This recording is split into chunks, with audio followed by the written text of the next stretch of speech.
Hello there and welcome to the video, and in this video I'm going to be talking to you about how to overwinter fuchsias. Now it's a little bit more complicated than it may seem at first, but that's simply because you have a load of species fuchsias, you have a load of cultivars, you have a load of hybrids, and the hardness of fuchsias will vary depending on which one of those groups it kind of goes into. So what we'll do is we'll go through the most common fuchsias and the most common techniques for overwintering them, and hopefully we kind of have it all covered by the end of the video. But if you have any questions, then don't say anything now, just leave that till the end.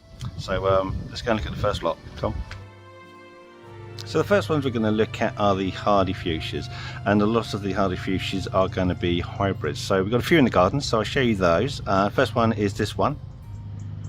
This one is Blacky, and you can tell it's autumn because this hosta behind it is really sort of coming to the end of drawing in all its nutrition back into the root system. But look at this, it's still got loads of bud coming off it, and you know, look at that is a great flower for a fuchsia. That darkness of the calyx in the middle there, absolutely superb.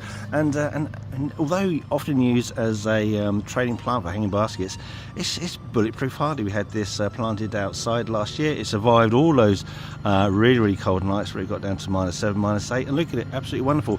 And with regards to the other ones we've got the cultivar genii, which is a really outstanding bright golden yellow form that you can spot that a mile away. Just need to put that in full sun so you can see it from your house. And over here we've got a little Delta Sarah.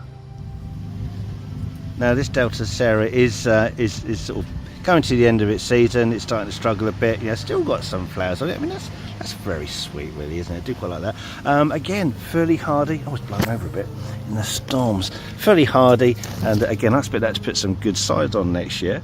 And with regards to hardy fuchsias, when it comes to overwintering them, the clue is in the name. They are extremely hardy. If you are concerned about a particularly cold winter where temperatures are getting a little bit on the edge there, you know, -7, -8, maybe a bit lower, then all I would really suggest is put down a dry mulch around the base of the plant, and really that is all you need to do with those. Anyway, the next thing we're going to look at are the tender varieties.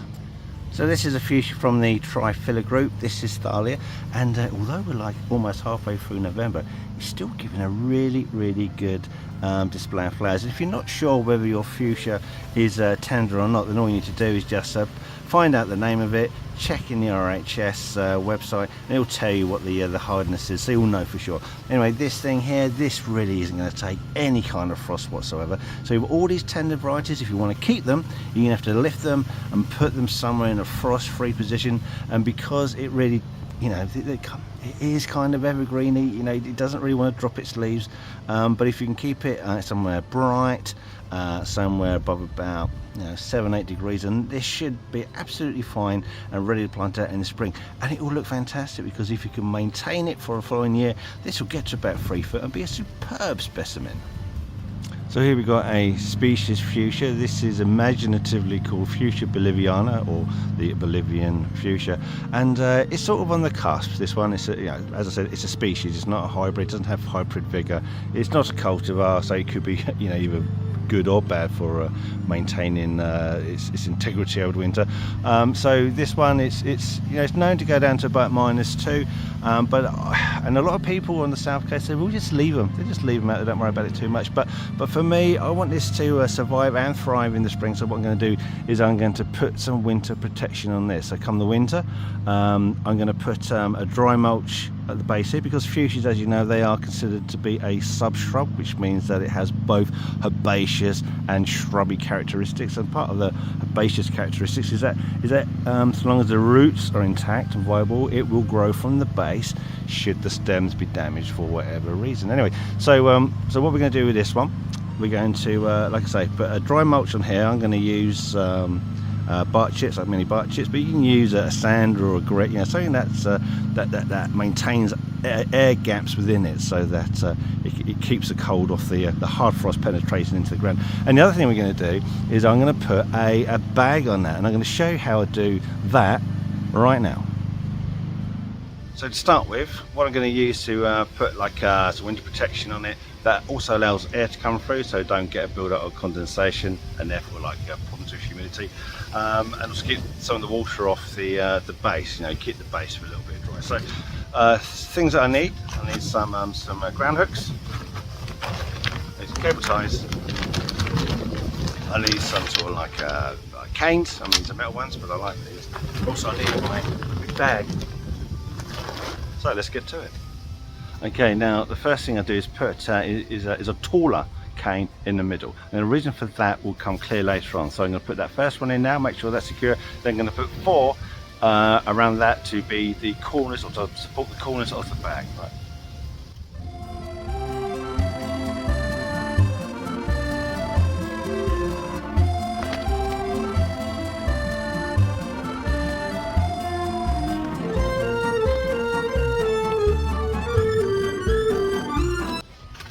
Now the point of the one in the middle was so that you had a little bit of a roof on it, so that when it rains, the rain doesn't form a pool in the top of the bag. Otherwise the whole thing can sink, and then you'll get it touching the top of the plant, and then you can get freezing problems, and also the whole thing could just collapse under the weight of it. So that one in the center is quite important. You've got the 4 on the outside and the bag on the top. Now obviously that will be fine, keeping the rain off it, keeping the wind off it, keeping the cold off it, but also the bag can also blow off. So what we're going to do now is put in some ground spikes and secure these sort of tassels here to the ground spikes, and that keeps it in place over the winter.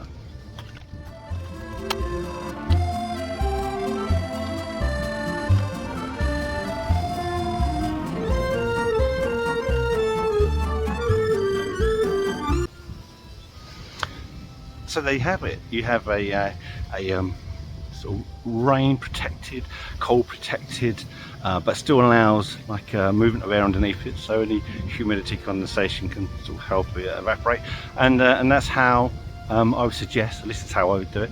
Put on a baggie, a bit of winter protection over the fuchsia, just making sure that the leaves of the fuchsia, the foliage, aren't touching the top of the bag, but they can get frozen anyway. That is my cheap and cheerful way to winter protect your species fuchsia, so long as it doesn't get too cold. If you've got any questions, or if you've got any other ways of protecting fuchsias that you would like to share with us, then by all means do so. Leave those in the comments. We would love to hear from you. Anyway, thank you for watching. We'll hope to see you in the next video, and we'll see you next time. Goodbye.